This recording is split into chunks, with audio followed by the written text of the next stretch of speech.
In this problem, we want to know how hard do we have to push on the back of the chair, that force F, at that location for it to just be on the verge of tipping.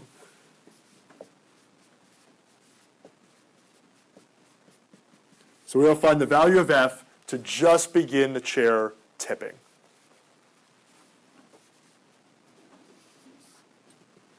So we're told the torsional spring constant for the spring at B is 100 inch-pounds per radian.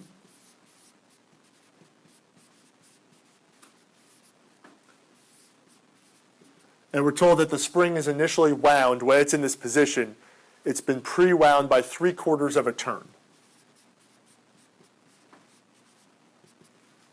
So 3/4 of a turn by itself is not terribly useful because everything's going to be in radians. So how many radians has it been pre-wound? Right, 3 pi over 2 or 1.5 pi radians.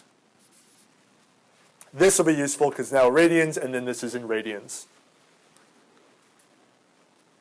All right, so that's our given information. So now we can take the free body diagram. So I've already told you this is a Chapter 5 question, but again, we want to look at our system and then choose our object or potentially objects that we want to isolate. So we'll start with our object. So what's the object we should choose to isolate from its connections?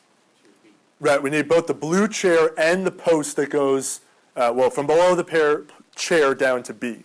So we can't take just the blue chair because we would then be separating it from that post, and we would have to model what was the post doing to the chair. And we'll get to that at the end of the course in the internal forces, but also what we'd be doing, we wouldn't be able to see what's happening at B, which possibly could be okay. But we have information about B. We have that torsional spring that's going to help us out there.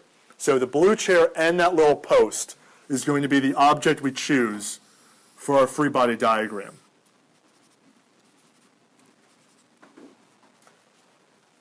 So from the bottom of the chair to A is 1 inch, and then additional 2 inches down to B. We have an applied load of a person sitting, 120 pounds. 2 inches from where that post is. And when we're applying this force to the back with a value of F is to the bottom of the seat, 14 inches.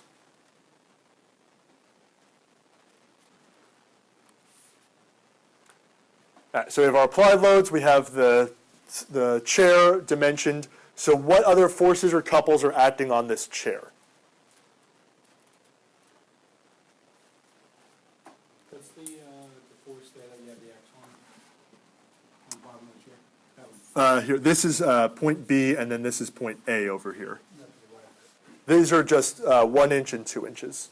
Oh, okay.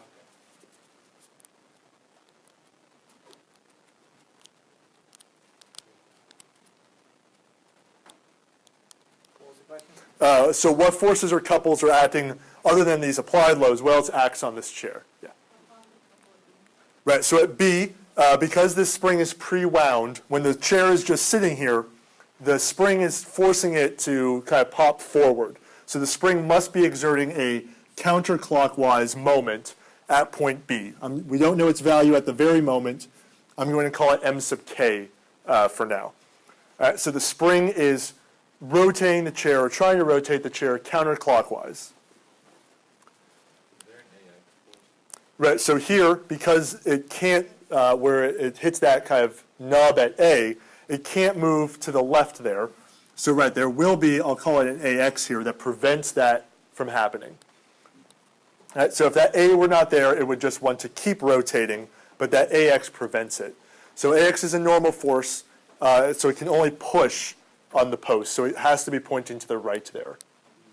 Right, so B it's pinned at B to the rest of the seat of the chair, or the frame of the chair, and there's a torsional spring. So there's also that unknown pin force Bx, By acting at B. So if we look at the free body diagram, we don't know at this very moment Ax, Bx, By, Mk, the torsion in that spring, or the couple due to the spring, and then its applied force F that's going to cause it to tip. So in the free body diagram, we do have 5 unknowns at the moment. So we will be able to get additional equations outside of the 3 equilibrium equations. But again, this would be cause for us to just kind of reassess, make sure that we did model this correctly. And in this case, this is the correct free body diagram for this problem. Right, so we have our complete free body diagram, so we can just get through first those equilibrium equations that come out of it. So in the x direction, we'll have ax, we'll have bx, and we'll have f.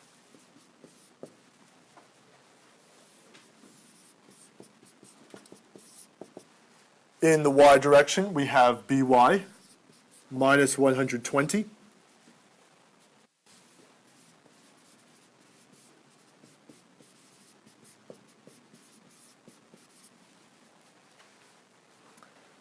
So we can solve for by and we easily. And then we can take the sum of moments around a point. So in this picture, what looks like the easiest point to take the moments about? Yeah. B. Right, B is a pin, so it eliminates that by, bx. So what's the right-hand side going to be for equation number 3?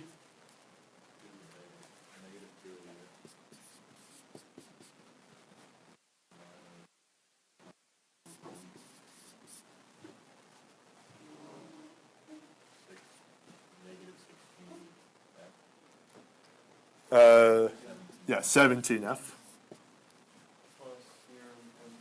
Right, so mk, that couple, also in the moment equation. Even though it's pictured on B, it's included in the moment about B. The moment is included no matter, or the couples are included no matter what point we take the moment about. So mk is in this equation as well. So we have 3 equations. That's all the equilibrium equations we can get out of our free body diagram here. And we have, well, equation number 2 we've used, but we have 5 unknowns, or 4 unknowns between equations 1 and 3.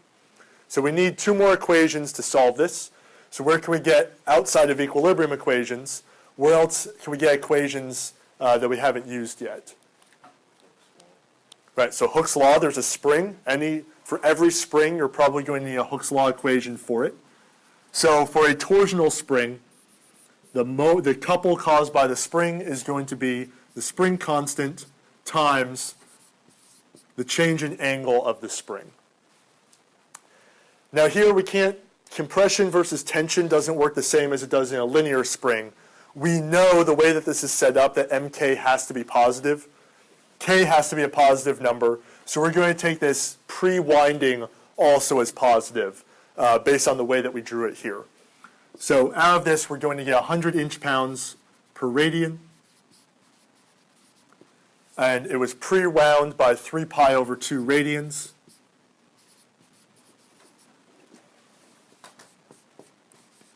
So the couple caused by this spring being pre-wound is 471 inch-pounds.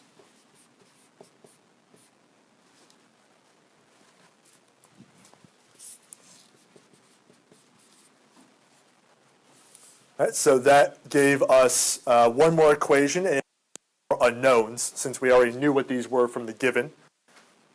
So now what's 1 more equation? We need 5 for our 5 unknowns.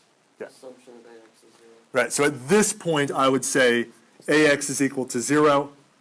Again, why? Because it's on the verge of tipping, so the normal force between the point A and the post just drops to 0 when it's just about to tip. So if it's a positive number, that means it is pushing on the post. If it were a negative number, that would actually mean our assumption of equilibrium was wrong and it's actively tipping. So it's when it just crosses to 0 that the post is just about to release contact with A. So now we can solve 3 because we have 0.5. Right, so we have, first of all, 5 equations for 5 unknowns, and now we can start dropping some things out. We now know that 0. We now know mk is 471. So now if we look at equation 3, the only unknown left in equation 3 is F. So now we know that F, the force to just be on the verge of tipping, is going to be 13.6 pounds.